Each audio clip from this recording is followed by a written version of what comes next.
Hello eighth class, welcome to हर घर बनी पाठशाला। स्टूडेंट्स, आपको आज इतिहास विषय में से आपको एक वीडियो और एक वर्कशीट ग्रुप में शेयर की गई थी आपके व्हाट्सएप ग्रुप में।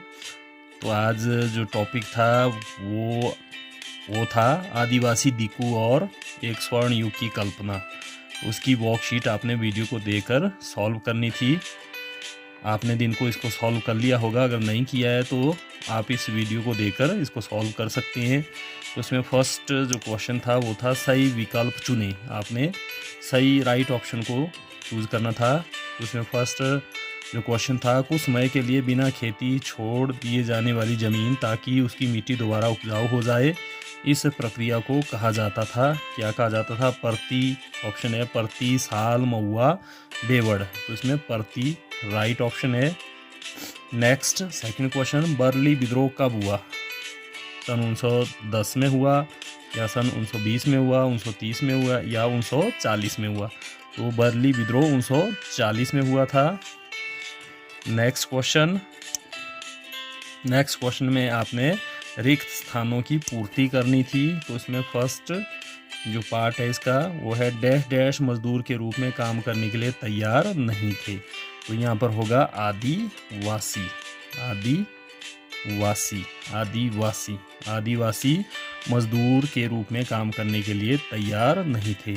वस्त्र विद्रोह डैश में हुआ? तो वस्त्र विद्रोह 1910 में हुआ। तो यहाँ पर हम करेंगे 1910 में हुआ था वस्त्र विद्रोह। हजारीबाग के संथालों ने डैश को पाला। तो इसको आपने देख लेना है। ये मुझे नहीं मिला इसलिए मैं इसको छोड़ रहा हूँ। आपने इसको कर लेना है। अगर नहीं कर पाएंगे तो आप मुझे संपर्क कर सकते हैं।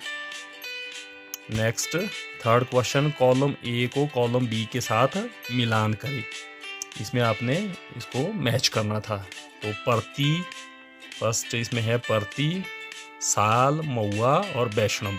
और कॉलम बी में ऑप्शन है एक फल जिसे खाया जाता है, मिट्टी को उपजाऊ बनाने के लिए कुछ समय के लिए खेती करना, विष्णु की पूजा करने वाले एक पेड़। तो परती क्या होती है? परती मिट्टी को इसके साथ ये बी ऑप्शन जो है मैच करेगी। मिट्टी को उपजाऊ बनाने के लिए कुछ समय के लिए खेती करना। साल एक वृक्ष का नाम है, एक पेड़ का नाम है। और आगे है महुआ एक फल है जिसे खाया जाता है। और वैष्णव जो विष्णु की पूजा करते हैं उनको वैष्णव कहा जाता है। तो इस तरह से हमने इसको सॉल्व कर लिया है। इसके बाद आपने तस्वीर में देखकर, ये जो तस्वीर दी गई है इसको देखकर आपने इस पिक्चर के बारे में कुछ बताना था। तो उपरोक्त तस्वीर में आप क्या देखते हैं? इसमें हम देखते हैं कि मज़दूर हैं, एक ने टोकरी उठाई है, एक ने गेंती उठाई हुई है। और मुझे लग रहा है कि ये किसी खदान में काम करने वाले हैं, कोयला खदान या फिर लोहे की खदान में काम करने वाले लोग हैं। ये निश्चित रूप से आदिवासी लोग होंगे, क्योंकि जो चैप्टर है वो आदिवासियों के बारे में दिकू और आदिवासी इसके बारे में चैप्टर है।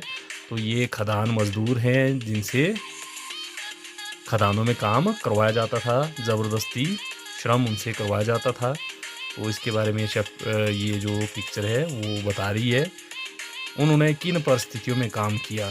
तो ये मजदूर किन परिस्थितियों में काम करते थे? अब खदान में काम करते थे। खदान का जो अंदर का जो वातावरण होता है वो उपयुक्त नहीं होता है शरीर के लिए।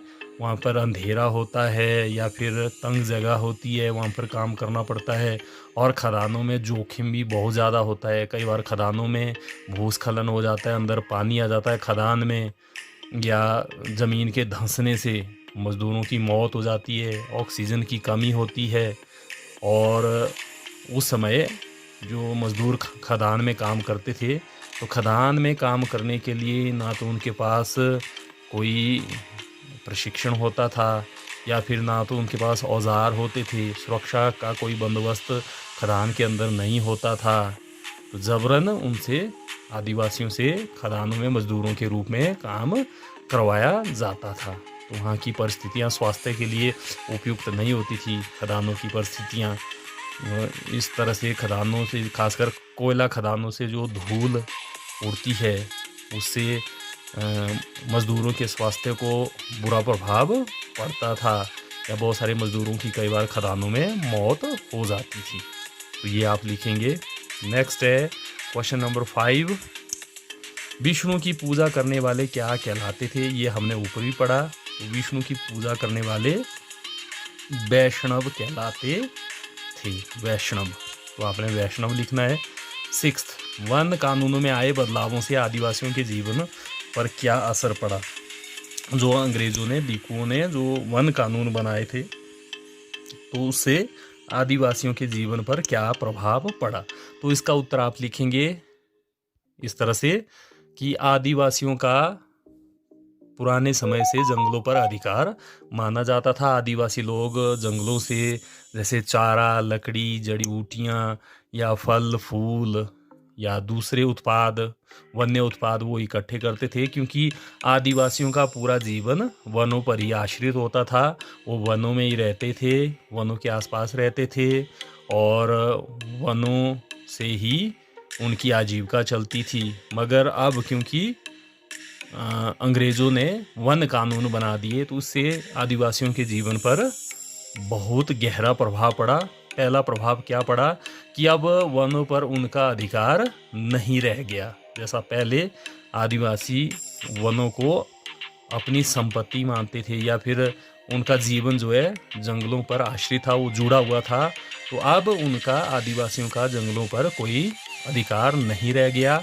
दूसरा प्रभाव ये पड़ा कि अब वो वन्य उत्पादों को नहीं निकाल सकते थे जंगलों से, जैसे फल फूल या फिर लकड़ी या फिर जड़ी बूटियाँ, उस पर अंग्रेज़ों ने प्रतिबंध लगा दिया।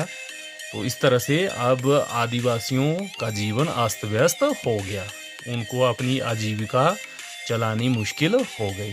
तीसरा प्रभाव ये पड़ा, अब जंगलों में जो खदानें थी उनको खोदने के लिए अंग्रेज़ों ने आदिवासियों को उसमें श्रमिकों के रूप में या मज़दूरों के रूप में कार्य करने के लिए विवश कर दिया।